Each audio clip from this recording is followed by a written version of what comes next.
Okay, so it's about, let's see, 12:20 a.m. And I'm not going to talk real loud because I don't want my husband to wake up and say, "Hey, why don't you go to bed?" Okay? But, like, okay, as you can see, I'm in my bathrobe here. Well, I've been sitting here for about, what time is it? Okay, 12:30. I'm a little spacey, too. Well, ever since after dinner. When was that? 7:30, 8 o'clock, something like that. I've been sitting here for about 4 or 5 hours, and basically I have to spend looking at these feet and doing some different things with them. Got a little collection here. As you can see, they've kind of dried up since we did the dissection. Show you here just some stuff I'm trying to figure out about horn tubules on this one.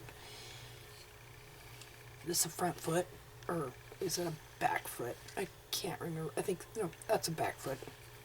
Back foot. Okay, no, wait, that's a front foot. Yeah, okay. Duh, can't remember what's what.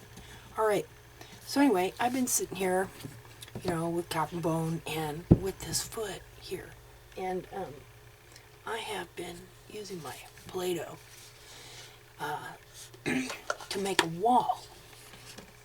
And, I've been, like, making myself a wall up around here, and then I've been putting this kind of Play-Doh in up in here to the sole, and I've been making different lengths of walls, trying to make different lengths to see how you would trim the toe, okay? And where you would wind up depending on where the wall was. So anyway, messing around with this clay, and I made this really awesome discovery, and I had to share it with you guys. So, if I get a little spaced out or whatever, it's probably because I haven't drank enough water today, and as I said, it's now 12:30 a.m., and I am a little spaced out, but I'm pretty sure that I can explain this to you. Okay, I want you to know what I have here is a diagram, a copy of a diagram that is done by Gene Ovenick. Now, if you don't know Gene Ovenick, he created the natural balance shoeing system, and he is also kind of one of the founders and originators of the idea of the whole wild horse model trim.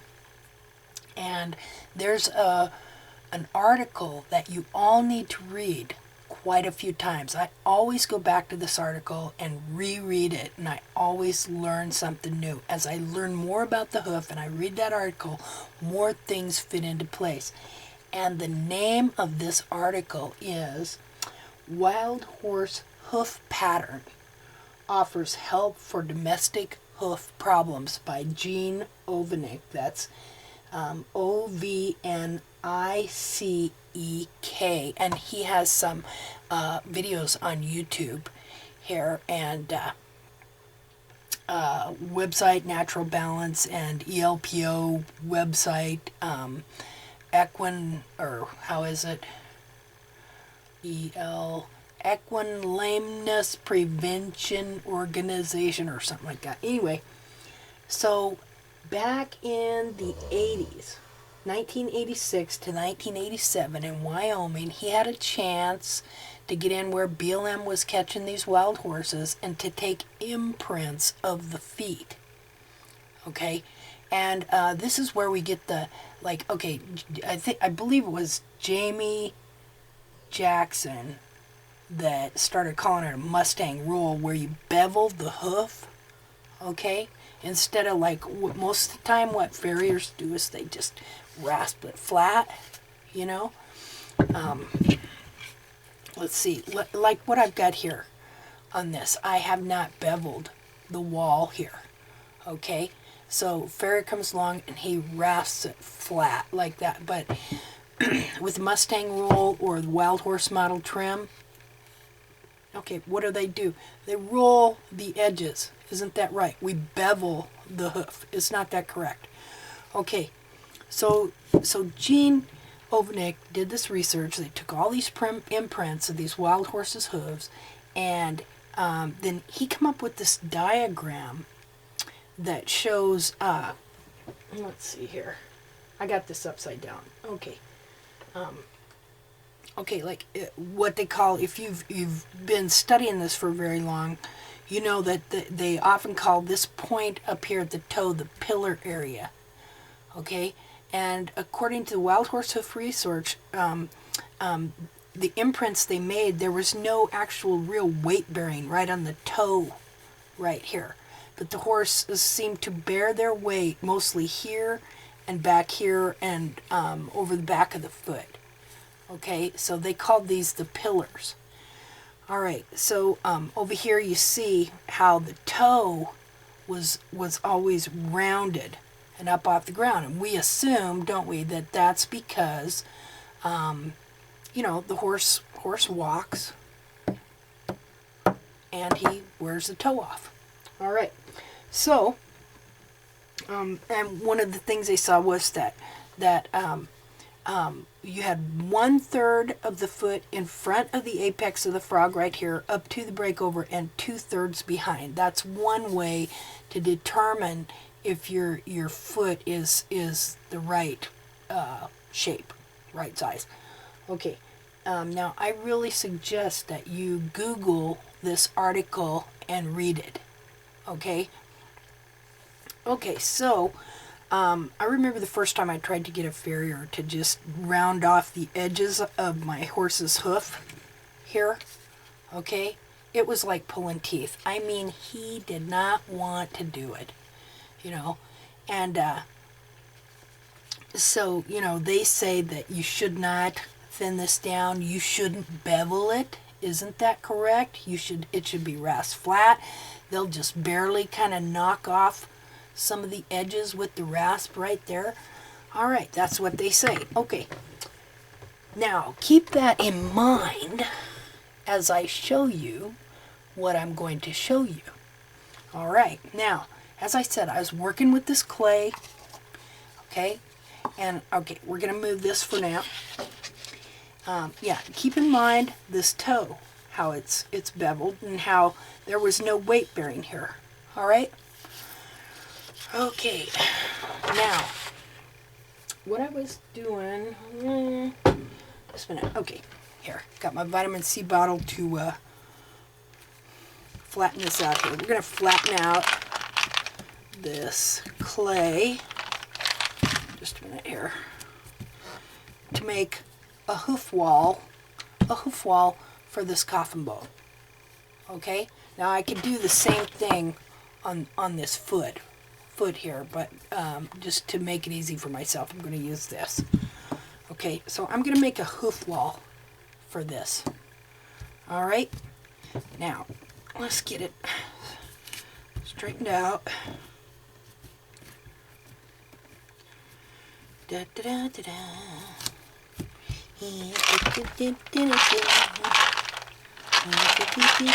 Maybe I ought to take some of those. Okay. Try and get this.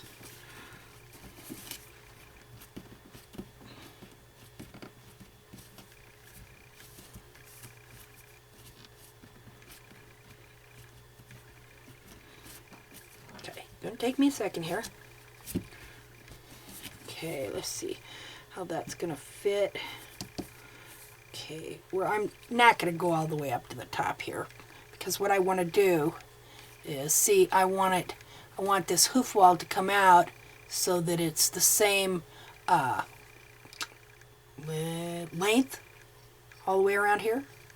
Okay, so first thing I want you to know is I want you to see that I have a straight edge here. Okay, on both sides. Okay, now we know that the wall grows down, you know, I mean right around the coronary band here. It's going to thin right here, but technically the wall grows the same thickness, okay, all the way down from right here all the way down past the edge here and to the ground, connects the sole into the ground. So the wall is going to be the same thickness. That's a pretty thick wall there. Let's thin it out just a little more. Okay, now I want to, oops, I wish I wouldn't have done that.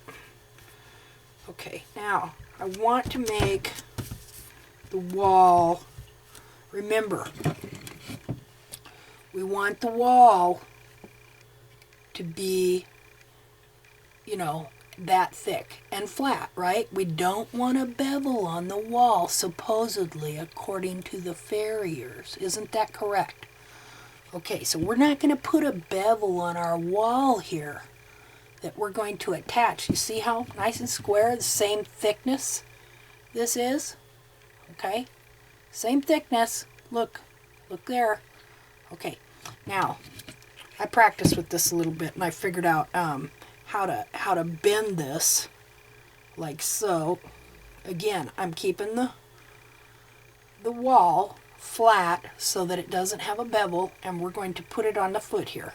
Okay, this is just the way I figured out how to make it without having to cut it. Now that would start to come apart. Okay, we're going to keep the wall flat. We're going to make a wall for our coffin bone. Okay, let's try that. Again, look at my flat wall. Here, let me flatten it out a little more, because we don't want a bevel in that wall, not even a little bit. We're just going to have a flat, you know, because then supposedly, right, as the horse, okay, this flat wall here, okay, see, the wall here, supposedly then, as the horse walks like this, he'll wear a bevel in this wall. Isn't that correct? Yeah, that's the logic. Okay, so we've got a hoof wall started here. Now we're going to take it, we're going to put it on our coffin bone. Okay, here we go. Kind of course, you know, we don't want cracks. Okay, now, here is our wall. Okay, well, see, this would work a lot better if my, just a minute, let me get this crack out of this Play-Doh. Stupid stuff. Hold on. Darn it. Just a second.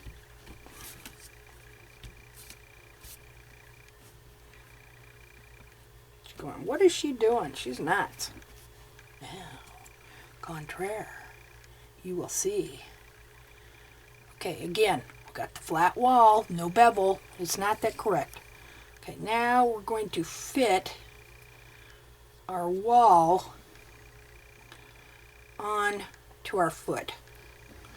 Okay, there he goes.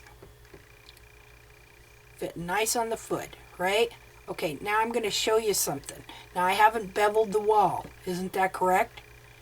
Okay, now I got to figure out how to show this to you. Just a second. Okay, I'm going to have to get the camera down here. Okay, now we're going to take this, okay, and we're going to set it down right here. Okay, and I'm going to bring this camera down. I'm going to aim it here to show you what the wall looks like.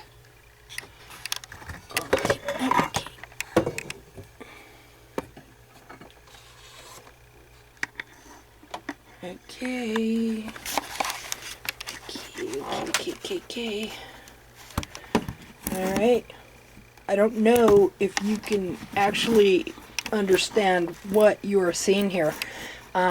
Remember I said that I didn't bevel the wall. Isn't that right?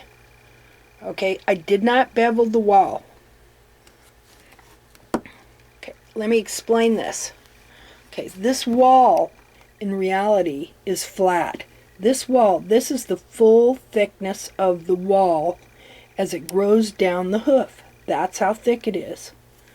Okay? See here? When we put it on the foot, that's the way it looks. Like, say your wall's grown up and you had sole right here and stuff. Okay, now I've got a flat, full thickness of wall there. See, there is no bevel to that wall. See there? No bevel. But because of the geometric shape of the foot and the shape of the wall, when it's attached to the foot and it forms the circle around it, and just a minute. Okay, wait a minute. Let's put this on here, like so.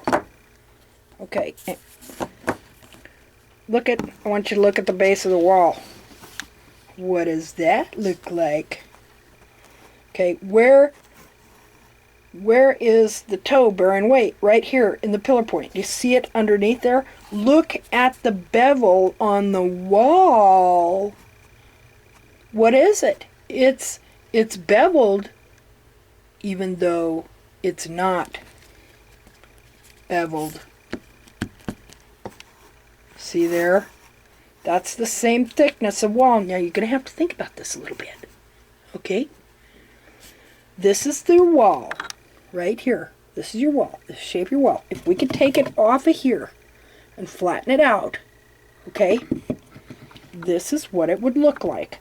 If it was the same thickness up here from where it grows at the top, it grows all the way down the foot, down to the bottom, this is what it looks like right here. See, the wall is the same thickness. But when we lift it up and curve it around, what does it do? It creates a bevel at the ground. Look at that. This is telling me how to truly bevel the foot of the horse, okay, and make it so it's not beveled. And so see, what we have going on here is that in truth, the geometric shape of the hoof only presents a beveled look when it's trimmed correctly. Again, is the wall here in reality beveled? No. To be beveled, which I'll show you in a minute, but I want you to get this first. This is one piece of clay. It's the same thickness up here as it is down here, from where it would grow up here at the coronary band down to the ground. It's the same thickness.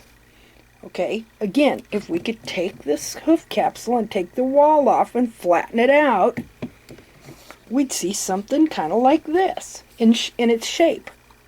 Okay, but when we lift it up, and it's falling apart too. When we lift it up and turn it around, okay, and the foot, see, the foot's in there. Look at the bottom. It's what? It looks beveled, but is it? No. No, in reality, you have the full, even though it looks beveled, the truth is you have the full thickness of wall. I don't know how to explain it all. You have the full thickness of wall all the way down to the ground. Okay? It only looks beveled. It's not really beveled. It only looks beveled. Now my hoof is falling apart. You see there? Okay, so that is the discovery I made. And okay, so who's really beveling and weakening the foot? It's the person who rasps the foot flat. Okay? I'll show you what I mean. Okay, so if I was to take this, let's see here. Let's put this back up here. Dun, dun, dun, dun. All right.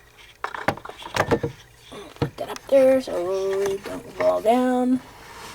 Okay, now let me get rid of the cord. Da, da, da, da, da. Okay. This stupid thing's falling apart. My clay is falling apart.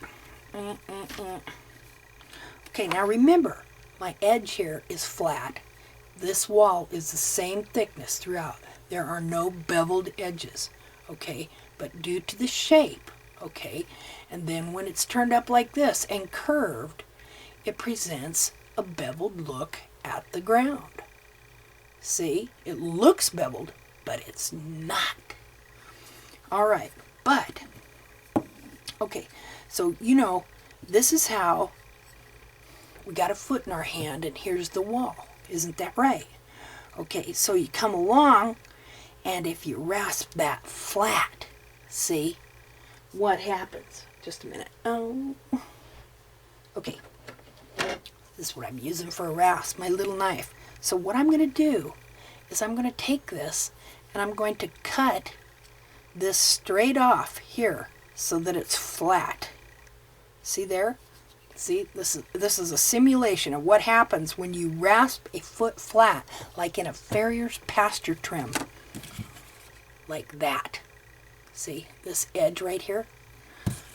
Okay, so we're going to come up here, and I'm going to just cut this clay at an angle. Try not to cut my finger off at the same time. Okay, right there. Here, let's just go over to here.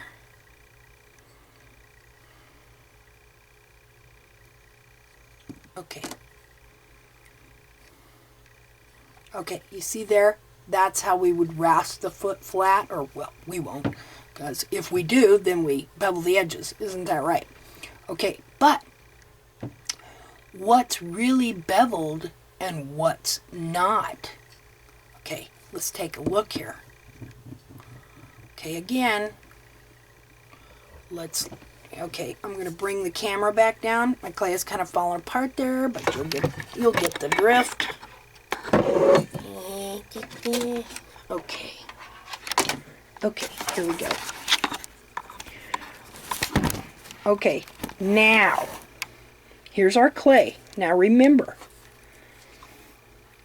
the wall that I, simulated here was the same thickness here as here. It was not beveled, but when you set it up, it presented a beveled look to the eye when set up and attached to the coffin bone. Remember that? See there? Okay, now, here's the other side that I cut off flat with the foot. In truth, okay, look at the shape of it here. See, I guess I need some colored paper so you could really see it, because it's kind of unwhite. But again, look, is this beveled or not? See there? Where was it before? Remember, I cut off this much right here. So, what this shows is that because of the geometric shape of the wall and the foot, okay, when you rasp the foot flat, like this here, you are in truth actually beveling and thinning the wall. Okay? But when you actually take the foot and instead of just going down straight like this, okay, when you, as I said, it's really late, so I'm a little spacey here. Okay, when you trim the foot and make what looks like a bevel, okay, you're actually just restoring the perfect thickness to the wall. Okay. Again, what happens when you now, here's your wall. Okay. Same thickness. Now this is kind of a mess here. Same thickness here. When you pick it up and put it on that coffin bone, what happens? It looks beveled, but it's not. It looks thinned out at the toe, but it's not. And what's more, then the wall bears on the pillar points, just like he saw in the wild horse research. You see, this is the thing about a wild horse. He's never had his foot rasped flat like they do, like farriers do, to put a shoe on it, make a shoe fit on it. See, there is no way under God's green earth that a shoe will fit on a natural hoof. See, because that thickness of wall is going all the way down to the end of the sole. Okay, so I hope you understand that. What you need to do is find some stuff and simulate this, and you will see what I mean. All right. I think that's all I better do for tonight. I hope you understood this. I'm going to do it again another way, but I'll tell you what, this has really taught me something about how I want to bevel this wall at the end of this at the end of the sole. See, and in reality, I'm beveling it to restore equal thickness to the very bottom of the perimeter of the hoof. But when the farrier rests it flat and doesn't bevel it, in truth, he is actually really beveling that wall. You see that? Okay, and I noticed something else. Okay, just a minute here. Because I was playing around with this clay. Okay, and, okay, like say this is my wall here. Okay, I know that. These darn cracks. I need some new Play-Doh. Okay, what I was doing, I was just kind of messing around. Like, okay, let's say the horse, okay, he's like this. All right, and he breaks over. And one nice thing, boy, that just rounds that wall out like that. Okay, so I was messing with it. Where's my coffin bone? Okay, and I was wondering about the leverage and the torque on this wall in the breakover. And so, let's see, let me flatten that out again a little bit more, just a second. I messed with it. Okay, so I had this like this, and I was pulling like this, and I noticed that this part of the wall just really didn't move this very much in here. Okay, this would be the part that's connected to your coffin bone. We're talking about how a toe would stretch forward. I'm not making any sense. Okay, we don't want the wall to be tearing away from the coffin bone like this. Okay, so with this bevel and the foot going like this, see? Okay, but if, let's see, if the wall has been rasped flat like this and actually had a bevel put on it, see?